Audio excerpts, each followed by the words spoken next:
நான் தான் முதலமைச்சர். யார்? நான் தான் முதலமைச்சர். இந்த நாட்டு மக்களுக்காக தமிழ் மொழி செம்மொழியை கொண்டு வந்தீர்களா? தமிழ், அதாவது மழை பெய்துட்டுருக்கு, நீங்கள் என்ன பண்ணீங்க? திருச்சாவை கூட்டிக்கிட்டு கோவாவில் தனி விமானத்தில் போகிறீங்க. ஐயோ ஐயோ, அது அவர் பிறந்த நாளுக்கு என்ன பண்ணுறாருன்னா, உண்மைதான் சொல்கிறேன், ரீசெண்டாக தான் பேசுகிறேன், திருச்சாவோட நாய்க்குட்டியோட விளையாண்டுட்டு இருக்காரு. இவர் தலைவரா, கூட யார்? புச்சு ராமகனா யாரோ பேருனா, ஆனால் புச்சுனா என்னமோ புச்சு ஆனந்தான், பேரே தெரில. இன்னொருத்தர் லாட்ரி சீட்டுக்காரரு இல்லையா?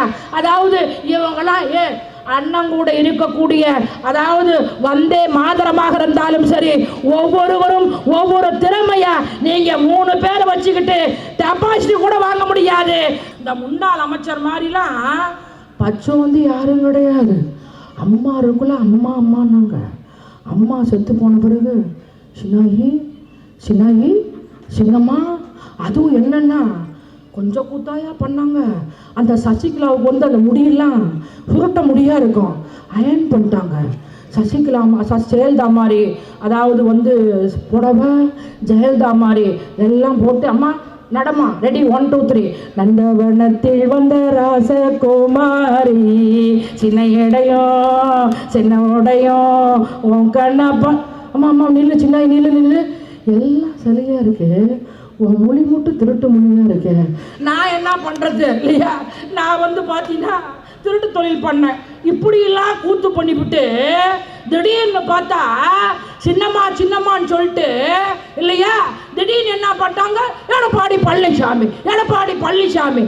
ராஜீவ்காந்தி வரலாற்றை நான் பதிவு செய்கிறேன், டைம் உள்ள. ராஜீவ்காந்தி ஒருவர் இந்த மண்ணில் இறக்கவில்லை என்று சொன்னால் ஜெயலலிதா அவர்களும் முதலமைச்சராக வந்திருக்க முடியாது, எடுபடாத எடப்பாடி பழனிசாமி முதலமைச்சராக வந்திருக்க முடியாது. ஒரு முறை அன்றைக்கு எஸ்ஆர் பாலசுப்ரமணியன் எதிர்கட்சி தலைவர் இல்லையா, அப்ப வந்து 2 பேர்த்துக்கு பிரச்சனை. இப்ப மாறிட்டார் கட்சி, இப்ப இருக்கிறாரா இல்லையான்னு தெரியல. உடனே அம்மையார் ஜெயலலிதாவை பார்த்து, எங்க தலைவரால தான் காலி பெருங்காய தப்பான்னு ஜெயலலிதா எஸ்ஆர் பாலசுப்ரமணியன் சொல்லிட்டாங்க. உடனே அவரு, எங்க தலைவர் ரத்தத்தால் தானே நீங்க முதலமைச்சர் ஆனீங்க அப்படின்னு.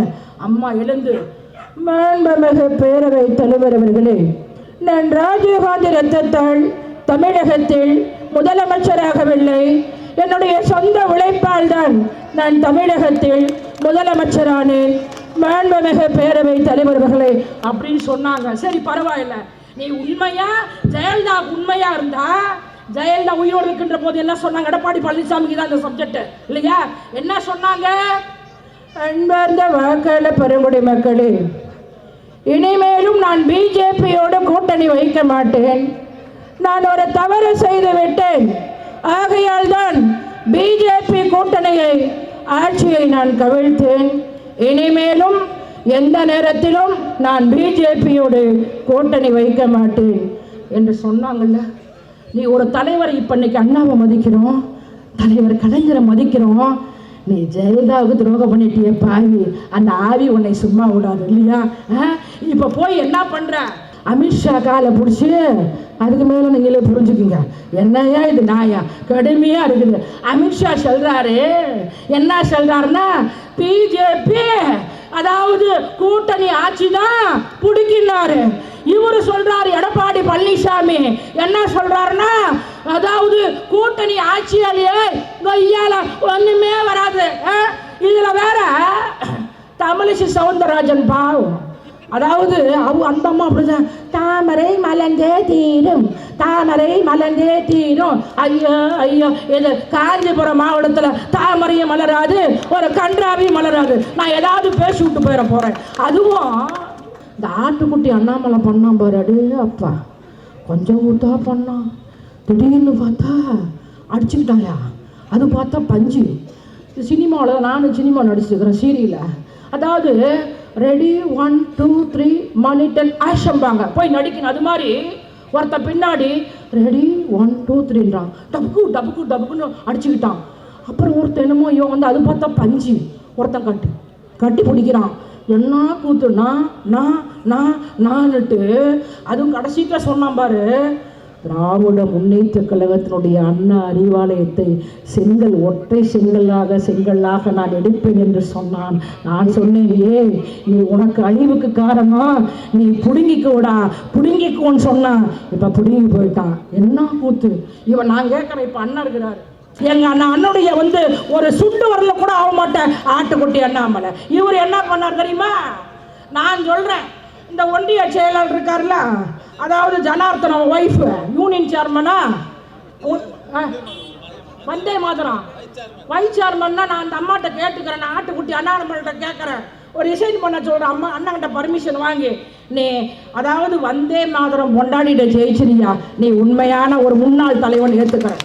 அண்ணா கோச்சுக்காதா, என்னன்னா அரவக்குறிச்சியில ஓட்டி விட்டாங்க. அப்புறம் பார்த்தா கோயம்புத்தூர்ல எம்பி ஓட்டுக்கு எம்பி நேற்று கோயம்புத்தூர்ல தான் பேசினேன், எம்பிகிட்ட பேசிட்டு தான் வந்தேன். அந்த எம்பி வந்தாரு, கோயம்புத்தூர்ல போய் நிக்க சொன்னா ஓட்டு கேட்கலாம். இவர் என்ன பண்ணிட்டாரு, கலா மாஸ்டர் கூட்டிக்கிட்டு குட்டி அணியில டான்ஸ் ஆடிக்கிட்டு மாட்டினமே அப்படியா மக்கள் வடிவேலு சொன்ன மாதிரி மாப்பு வச்சுட்டாயா ஆப்பு இவ பொட்டுன்னு போ, செருப்பு போட மாட்டாரே. திமுக வரலாறு தெரியுமா? என்னையா இது நியாயம்? செருப்பு போடலையா? இல்லைன்னா இந்த தமிழ்நாடு தலைவர் இருக்காருல்ல, அவர் பேர் என்ன பேர்? இப்போ இந்த பாஜக தலைவர் பேரே தெரியல, நயினா நாகேந்திரனா. அவர் என்ன பண்ணிட்டாரு, அப்படியே ஒரு பாக்ஸ் செருப்பு ஷூ சாக்ஸ் வாங்கிட்டு போயிட்டாரு. உடனே அண்ணாமலைகிட்ட போடுங்கன்னா, நான் செருப்பு போட மாட்டேனே. அது செருப்பு தானே போட மாட்டீங்க, இது ஷூ சாக்ஸ் போடுங்க. இப்படிலாம் ஒரு கட்சி. யார் பார்த்தாலும் அமித்ஷா இங்கே வந்தாலும் மோடி வந்தாலும் திமுகவை ஒழிப்பேன். ஆனால் மோடி வந்தா திமுகவை அழிப்பேன், அமித்ஷா வந்தா திமுக அழிப்பேன். அதுவும் மோடி சொன்னாரு பாரு ஒரு திருக்குறள், ஐயோ ஐயோ தமிழ்ல, ஐயோ ஐயோ நேரேற நிரப்பர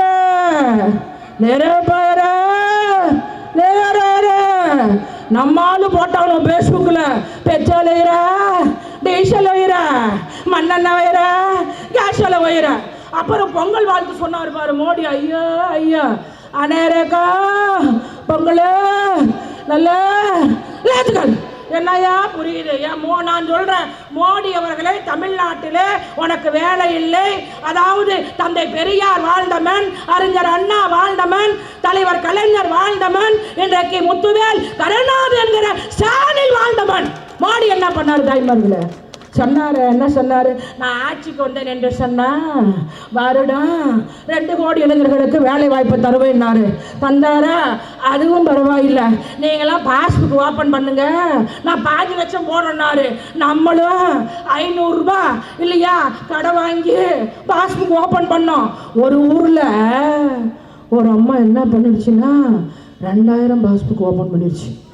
அவங்க வீட்டுக்காரு, அடி பாவி, டாஸ்மார்க் வச்சிருந்த காசு எடுத்துட்டு போய் 2000 போய் ஓப்பன் பண்ணிவிட்டிய. உடனே அந்த அம்மா சொல்லுது, கம்மன்றியா நொச்சு மோடி 5 லட்சம் போடுறாரு, நீ வேற 2000க்கு இப்படி பேசுற. ஆனால் நம்மளும் வேற திருப்புறோம், ஐயோ வருதா 5 லட்சம் வருதா, இப்படி வருதா பாரு. ஆனாலும் வராது. பாட்டை காய்ச்சி கூட எடுத்துகிட்டு போயிட்டாங்கடா பாவிகளா. நீங்களாம் பேசுறீங்க இல்லையா? என்னையே கொடுமை. பிஜேபிக்கெல்லாம் தமிழ்நாட்டில் யாருமே கிடையாது. அண்ணன் இருக்கார், மந்திரி இருக்க கூட கொஞ்சம் டீசெண்டாக தான் பேசணும் இல்லையா? ஏன்னா அந்த ஒருத்தர் இந்த எடுக்கூடாது எடப்பாடி பழனிசாமி, ஐயோ ஐயோ, அவர் அப்படிதான் தலைவர் கலைஞருக்கு பேனா சின்னம் வச்சிருக்கிறாங்க இல்லையா? உடனே கருணாநிதிக்கு பேனா சின்னமா, அதெல்லாம் வேண்டாம், அவ்வளவா இவ்வளவா அப்படின்னாரு. நான் ஒன்று மட்டும் சொல்றேன், எடுபடாத எடப்பாடி பழனிசாமியே, உன் வீட்டுல 200 ஏக்கர் இருக்கும். அந்த 200 ஏக்கர்ல போய் நீ காலையில போய் சுவிட்ச தட்டினா கலைஞர் கொடுத்த இலவச மின்சாரம் என்று சொல்லும். எடுபடாத எடப்பாடி பழனிசாமி ஆட்சியில் அண்ணன் சொன்னாரு, மக்களை காப்பாரா, தமிழ்நாட்டை மீட்பாரா. ஐயோ ஐயோ, ஆட்சியில பொள்ளாச்சியில என்ன நிலைமை? யாரு? பொள்ளாச்சி ஜெயராமனுடைய மகன். தாய்மார்களை புரிந்து கொள்ளுங்கள். அதாவது ஒரு பெண் கதறுகிறார், கண்ணீர் வடிக்கிறார். அம்மா அண்ணா விட்டுண்ணா, அண்ணா எனக்கு வெக்கமா இருக்குண்ணா, அண்ணா. சரி, அதுவும் பரவாயில்லை. தூத்துக்குடி ஸ்டெர்லைட் ஆலையில 1000 பேர் ஊர்வலம் செல்கிறார்கள். அப்போது குருவி சுடுற மாதிரி சுட்டு அதுல 10ஆம் கிளாஸ் படிக்கக்கூடிய ஒரு பெண்மணி பரீட்சை எழுதி கொண்டு அவரும் போராட்டத்தில் கலந்து கொள்கிறார். சுட்டு வீழ்த்தியது எடுபடாத எடப்பாடி பழனிசாமி. அப்போ ரிசல்ட் வருது, அந்த பெண்மணி வெற்றி பெற்று விட்டால், 10ஆம் கிளாஸில் பாஸ் செய்து விட்டார். அந்த அம்மா, ஐயோ எடப்பாடி பழனிசாமி உன் ஆட்சியில் வேதியில் போ, நான் சொல்ல யூடியூப் இருக்கு, என் பொண்ணு 10ஆம் கிளாஸ் படித்தது பாஸ் பண்ணிட்டா, என் பொண்ணை சுட்டுப்புட்டியான்னு அழுதது அந்த அம்மா. அந்த பாவம் தான் உன் கட்சி அண்ணன் சொன்ன மாதிரி அஞ்சா போச்சு. இப்போ அதாவது உன் கட்சியே ஒன்றும் திறமை இல்லை, அதாவது நீ உண்மையா இருக்கிறியா? தலைவர் கலைஞர் ஒருவர் இல்லை என்று சொன்னால் இந்த தமிழ் சமுதாயம் அழிந்து போயிருக்கும். தந்தை பெரியாருக்கு பிறகு, அண்ணாவுக்கு பிறகு சுயம்புவாக தோன்றிய ஒரே ஒரு தலைவர் முத்தமிழ் அறிஞர் தலைவர் கலைஞர். அவரை பற்றி சொல்ல வேண்டும் என்று சொன்னால் 4 மணி நேரம் கூட பேசலாம். ஆனால் நீங்க சீரியல் பார்க்க வேண்டும் அல்லவா, பயந்துக்காதீங்க. நான் கரெக்டா 8:30 முடிச்சிடுவேன்னு நினைக்கிறேன் இல்லையா? அன்பு தாய்மார்களே, அதாவது தலைவர் கலைஞர் இப்ப 20 வருஷத்துக்கு முன்னாடிலாம் தாய்மார்களை 25 வருஷத்துக்கு முன்னாடிலாம் பொம்பளை சைக்கிள் ஓட்டினா சொல்லுவாங்க பாரு, அவளுக்கு பாரு அவ்வளோ திமுரு, பொம்பளை சைக்கிள் ஓட்டிட்டு போராடி. ஆனால் இன்றைக்கு பெண்கள் விமானம் ஓட்டுகிறார் என்று சொன்னால் அதற்கு காரணம் முத்தமிழ் அறிஞர்கள் இவர்கள். தாய்மார்களே, முன்பெல்லாம் எப்படி, இது கிராமம், அதாவது நம்ம சோறாக்கி குழம்பு வைக்கணும்னா என்ன பண்ணுவோம் தெரியுமா? விறகு வாங்கிட்டு வருவோம் இல்லையா? நம்ம விறகுக்கு போவோம், நம்ம சோறாக்கி குழம்பு வச்சு ரசம் வச்சு இல்லையா, நம்ம வீட்டுக்காருக்கு கொடுத்தோம்னா 1 ரூபா தின்னுபிட்டு, ஏண்டி ரசமாடி ரசம் போடி உங்க அம்மா வீட்டுக்கு போடி அப்படின்னு திட்டினாங்களா இல்லையா?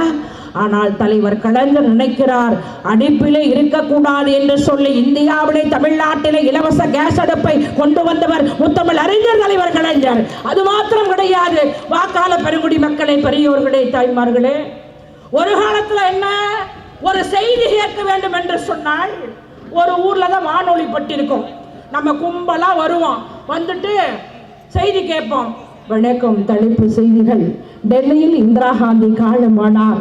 இன்னும் 3 நாட்களுக்கு பிறகு உடல் தகனம் அடக்கம் செய்யப்படுகிறது.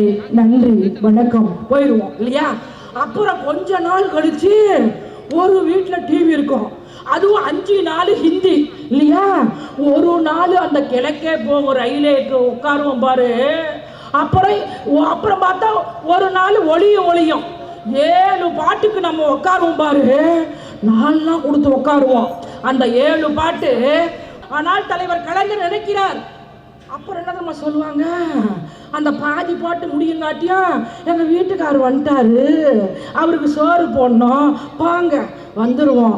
தலைவர் கலைஞர் நினைக்கிறார், எந்த பெண்களும் போய் பக்கத்து வீட்டில் டிவி பார்க்க கூடாது என்று சொல்லி இந்தியாவிலே இலவச கலர் டிவி கொடுத்தவர் முத்தமிழ் அறிஞர் தலைவர் கலைஞர்.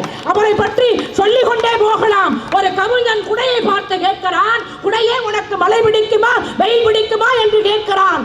அந்த குடை சொன்னதா, என்னை யார் தாங்கி பிடிப்பார்களோ அவர்களுக்கு நிழலாக இருப்பேன் என்று சொன்னதாம்.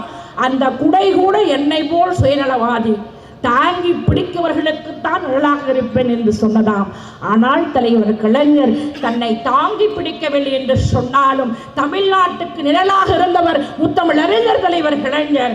1928ஆம் ஆண்டு செங்கல்பட்டு மாநாட்டில் இருந்த பெரியார் அவர்கள் பெண்களுக்கு சொத்திலே சம உரிமை வழங்க வேண்டும் என்று தீர்மானம் நிறைவேற்றுகிறார்.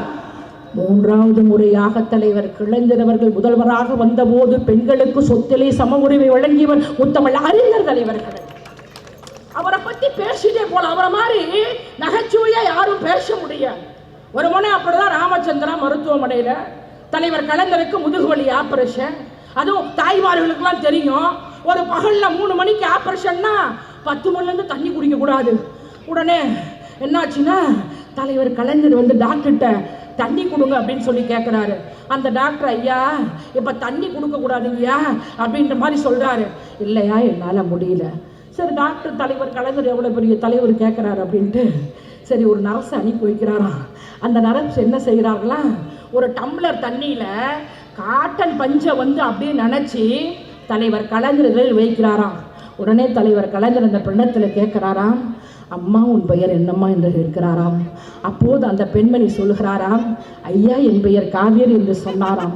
அதற்கு தலைவர் கலைஞர்கள் சொன்னாராம், உன் பெயர் காவேரி என்ற பெயர் வைத்த காரணத்திற்காக தான் எனக்கு தண்ணி கூட தர மறுக்கிறாய். எப்படி ஒரு தலைவர்! அப்படியே பேசிட்டே போலாம் தலைவர் கலைஞரை பற்றி. வரலாற்றை நான் பதிவு செய்கிறேன். ஒரு முறை எப்படிதான் ரகுமான் கான் அவர்கள் சட்டப்பேரவை உறுப்பினர், ராஜாராம் அவர்கள் சபாநாயகர், அப்போது ரகுமான் கான் அவர்கள் பேசிக்கொண்டே இருப்பாராம். ராஜாராம் அவர்கள் ரகுமான் கான் அவர்கள் அமர வேண்டும் என்று சொன்னால் ஆண்டவனால் தான் முடியும் என்று சொன்னாராம். உடனே தலைவர் கலைஞர் ரகுமான் கான் அவர்களை அமருங்கள் என்று சொன்னாராம். உடனே ராஜாராம் அவர்கள் சபாநாயகர் தலைவர் கலைஞருக்கு நன்றி சொன்னாராம்.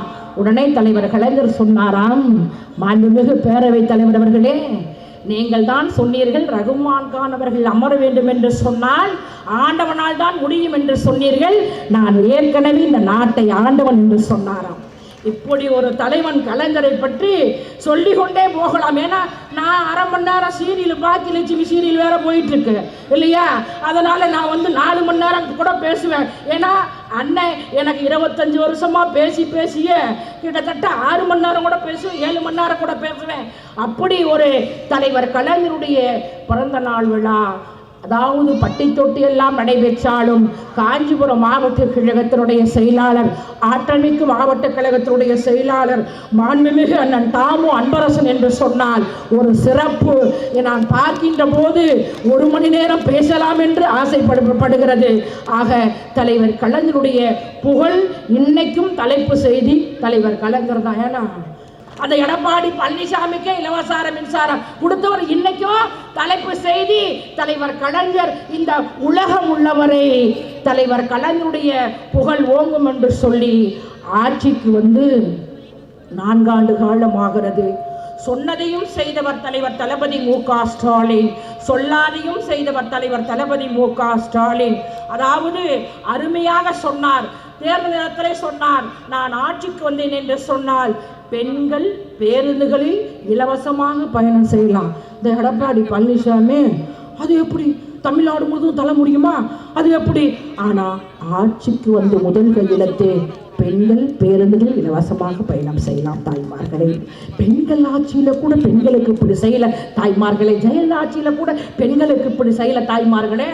முன்பெல்லாம் நம்ம வீட்டுக்காரர் அடிச்சு விடுவாரு இல்லையா, அவுட்டுக்கு போனா கூட அவர்கிட்ட தான் காசு வாங்கணும். உடனே நான் எங்கடி காசு தர போடி அப்படின்னு அடிப்பாரு.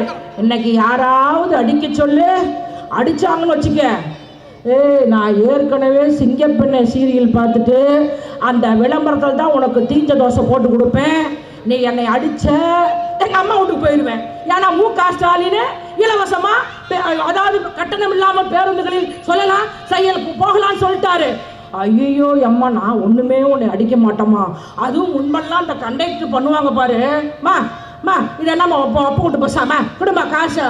இப்போ ஒரு ஊரில் அப்படிதான், எங்கே போகிறேன்னு கேட்டால் பெண்கள் சொன்னாங்க பாரு, நான் எங்கே போனோம் உனக்கு என்ன, நாங்கள் போவோம் வருவோம் போவோம் வருவோம். ஐயோ அம்மா, நீ பேசுறது பார்த்தா எனக்கு பயமா இருக்கு.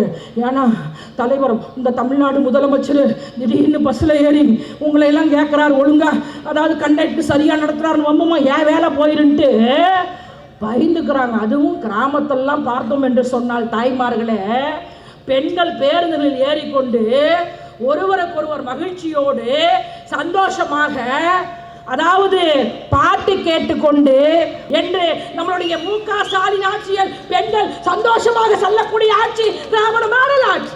இப்படி சொல்லிக்கொண்டே பார்க்கலாம். தாய்மார்களே, உங்களுடைய குழந்தையை வளர்ப்பதற்கு நீங்க எவ்வளவு கஷ்டப்படுவீங்க. ஒரு குடும்பம் இல்லையா, அண்ணா அழகா சொன்னாரு, காலை சிற்றுண்டி.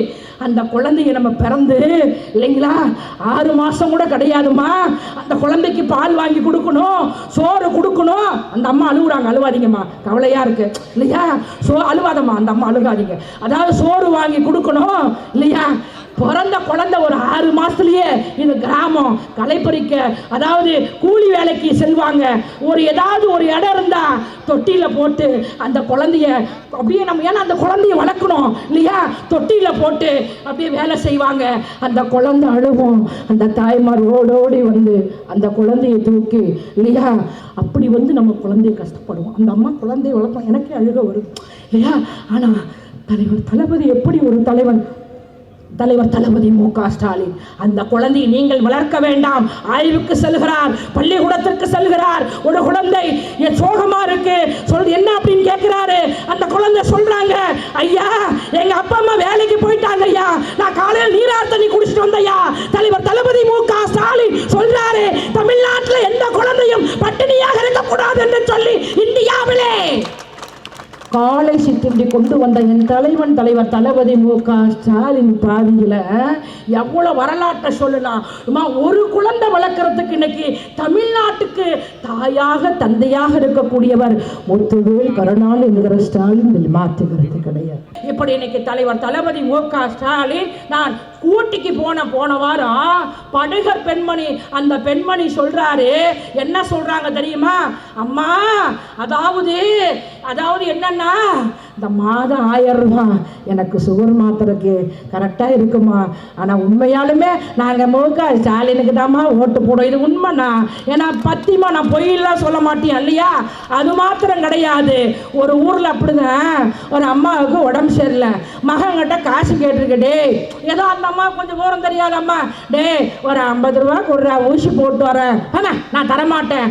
ஆனா 10 நிமிஷம் கழிச்சு டக்குன்னு காசு வருது. என்ன வருதுன்னா, முத்துவேல் கருணாநிதி என்கிற ஸ்டாலின் உங்களுடைய உரிமை தொகை மாதம் 1000 ரூபாய், அதை எடுத்து கொண்டு போய் நான் வந்து ஊசி போட்டம்மா, பெத்து மகம் புரோஜனமா, பெக்காத மகன் மு.க. ஸ்டாலின். எவ்வளவுங்க இல்ல, எப்படியாமட்ட ஒரு ஆட்சி, இந்தியாவை பாராட்டக்கூடிய ஆட்சி எடப்பாடி பழனிசாமி இருக்கின்ற போது 17வது மாநிலமாக இருந்தது. இன்றைக்கு இந்தியனுடைய பத்திரிகை முதல் மாநிலமாக இன்னைக்கு முத்துவேல் கருணாநிதி என்கிற ஸ்டாலின் இருக்கிறார் என்று சொன்னார். எப்படி ஒரு தலைவர் தளபதி மு.க. ஸ்டாலின் ஒரு தமிழ்நாட்டை மீட்பாரா? நான் ஏதாவது சொல்லி போடுறேன். இந்த செல்லூர் ராஜு என்னோட முன்னாள் அமைச்சர், அவங்க ஒரு 5 பேரு, ஐயா ஆற்றுல கல்லணை இறங்குறாரு, தண்ணியெல்லாம் நீராவியா போயிட்டு இருக்கு, என்ன ஏற்பாடலாம். உடனே செல்லூர் ராஜு, அப்படியா வா போகலான்ட்டு எல்லாம் கலெக்டர் போகிறாங்க, எஸ்பி போகிறாங்க, எல்லாம் போகிறாங்க. இவர் என்ன பண்ணுறாரு, நோட்டீஸ் கீழே எடுத்து போடக்கூடாது, இப்படி தென்மாக்குள்ள தண்ணி நீராவியாக போதும், இப்படி டக்குன்னு போட்டு மேலே வந்தா உடனே கூட இருக்கிறவங்க, ஐயா என்னையா வெள்ளையா போகுது. உடனே செல்லூர் ராஜு, நம்ம வேட்டி கீட்டியா வந்து போச்சா, இல்லை வேட்டிலாம் இருக்கு அப்படின்னு பார்த்துட்டு, என்னையா ஒரு கொடுமை. இன்னைக்கு அண்ணன் அமைச்சர் சட்டமன்றத்தில் சிரிப்பாங்க, சரி இப்போ எம்எல்ஏ இல்லையா. உடனே சட்டமன்றத்தில் கேட்குறாரு செல்லூர் ராஜு, பேரவை தலைவர்கள் எல்லா எம்எல்ஏ நம்ம திமுக அமைச்சர்களே அப்படின்னு சிரிப்பாங்க. அவரை பார்த்து, என் தொகுதியில் பொழுதுபோக்கு அமைக்கப்படுமா, சபாநாயகர் வித்தியாசமானவர் அவரு, அதாவது 10 வருஷம் உங்காச்சு நம்ம தங்கம் தென்னரசு பேசட்டும். உடனே தங்கம் தென்னரசு அவரும் சிரிச்சுட்டு, மாண்புமிகு பேரவை உறுப்பினர் அண்ணன் செல்லூர் ராஜு அவர்கள் அவருடைய தொகுதியில் பொழுதுபோக்கு அமைக்கப்படுமா என்று கேட்கிறார். அவருடைய தொகுதிக்கு அவரே பொழுதுபோக்கு என்று சொன்னார் என்று சொன்னால் அனைத்து சட்டமன்ற உறுப்பினர் தெரிஞ்சாங்க இல்லையா. அது மாதிரி இன்னைக்கு வரிசையா சொல்லிட்டு போலாம். அந்த மாதிரி இன்னைக்கு அவரே இப்ப சொல்றாரு, என்னை எல்லாம் தர்மாக்குள்ன்றாங்க. இப்ப சொல்றாரு, நீலாம் வந்து அமைச்சரு, நாங்களாம் கை பூ பறிப்பைய. இப்பயே எங்க அண்ணன் அன்பரசு ஆரம்பிச்சுட்டாரு தேர்தல் வேலையை, தமிழ்நாட்டிலேயே நம்பர் 1 இதுதான், அது மாற்று கருத்து கிடையாது, ஒன்றும் கிடையாது. இதுல வேற அண்ணா முடிச்சுக்கிறேன், பேசிட்டே போயிருவோண்ணா, கொஞ்சம் 2 நிமிஷம்னா. எத்தனையோ பேர் கட்சி ஆரம்பிச்சாங்க, சிவாஜி கூட கட்சி ஆரம்பிச்சாங்க, அப்படியே கண்ணெல்லாம் அப்படியே அசையும் இல்லையா. ஆனா திருவையாறு சட்டமன்றத்தில் சிவாஜி நிற்கிறாரு. எதிர்த்து போட்டியிட்டவர் திராவிட முன்னேற்ற கழகத்தை சார்ந்தவர் துரை சந்திரசேகர். சிவாஜி தோற்று போனார். துரை சந்திரசேகர் திராவிட முன்னேற்ற கழகத்தினுடைய சட்டமன்ற உறுப்பினராக வெற்றி பெற்றார். இன்றைக்கும் அண்ணன் போல் மாவட்ட கழகத்தினுடைய செயலாளர். அதாவது நான் என்ன சொல்றேன்னா, இவரு கூட டி ராஜன் கூட கட்சி ஆரம்பிச்சாரு. அதாவது சிரஞ்சீவிக்கு இல்லாத கூட்டமா வடிவேலு அண்ணனு கூட பிரச்சாரம் வந்தாரு, பாவம் அன்னைக்கு தோந்துட்டாரு. என்னன்னா கும்பல் நாங்களாம் வெற்றி பெறுவோம் நினைக்க தவறா சொல்ல. கும்பலை பார்த்து ஒரு 4 பேர் கும்பலா வரதான் செய்யும். உனக்கு என்ன தெரியும்? நீ தமிழ் மொழி செம்மொழி அந்தஸ்தை பெற்றுக் கொடுத்தீர. 5வது முறையாக தலைவர் கலைஞர் முதல்வராக வந்த போது தமிழ் மொழிக்கு செம்மொழி அந்தஸ்தை பெற்றுக் கொடுத்தவர் முத்தமிழ் அறிஞர் தலைவர் கலைஞர். கள்ளக்குடி போராட்டத்தில் கலந்து கொண்டு திருச்சி சிறையில் இருக்கின்ற போது தமிழுக்காக ஒரு கவிதை எழுதுகிறார் தலைவர் கலைஞர். தமிழே, 2000 ஆண்டின் முன்னே இலக்கியம் இலக்கணம் என்ற மொழியே, உன்னை உலங்கவர் ஓவியமே, உற்சாக காவியமே, ஓடை நறுமலரே, ஒளியமிழ் புதுநிலவே, அன்பே அழகே அமுதே உயிரே இன்பமே இனிய தென்றலே, பனியே கனியே பசுந்தோகை மயிலே, பலரச சுவையே, பாலே தேனே பலாச்சுளையே, பத்தரை மாற்று தங்கமே, பவளமே முத்தே மரகத மணியே, மாணிக்கச்சோரை மன்மத விளக்கே என்றெல்லாம் அழைத்தது உண்டுகிறது. ஆனாலும் தமிழே, உன்னை தமிழ் என்று அழைப்பதில் உள்ள இன்பம் வேறு என்று சொல்லவில்லை என்று செந்தமிழை செம்மொழியை வாழ்க. விலகன் இதோட முடிச்சுக்கிறேன், அண்ணன் கோச்சு கூடாது. ஏன்னா அப்படி செம்மொழிக்கு அந்தஸ்து பெற்று கொடுத்தாரு. என் தலைவனுடைய வரலாறுலாம் தளபதி வரலாறுலாம் சொல்றதுக்கு டைம் இல்லை இல்லையா?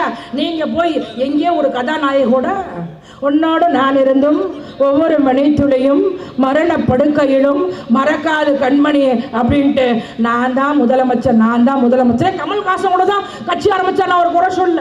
எங்க கூட்டணி அதான் அவரு மாதிரிலாம் ஒரு திறமையா யாருமே இருக்க முடியாது.